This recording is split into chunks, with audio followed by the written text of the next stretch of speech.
Jom saya buat tour macam mana layout 4-story banglo dekat Melawati ni. Inilah dia, banglo 4 tingkat dekat Melawati, lengkap dengan 13 bilik guys. Memang best lah buat keluarga yang besar tu untuk sama-sama berkampung je dalam rumah ni. Parking pun tak payah berebut.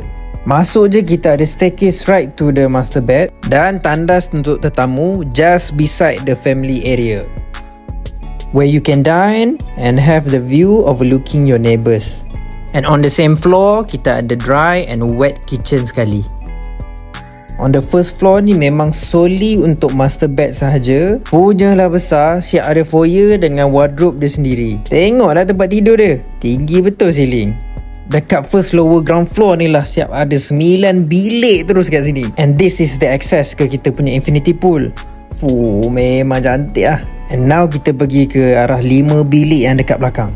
Tangga ni kat arah level paling bawah sekali. Going to the right, kita ada dapur dengan maid's room and 2 lagi bilik dekat sini. Semua lengkap dengan tandas sendiri. And another 2 bedroom lagi. Kalau family yang nak privacy, bolehlah guna living area ni. And this is the access from the lower ground floor. Betul-betul sebelah je dengan guard house. Dekat level paling bawah ni, kita ada another living area dengan 3 bilik disediakan. Best betul nak berkumpul family dekat sini. Tak luar tempat nak berehat. Family yang datang pun boleh straight je datang daripada guard house terus parking.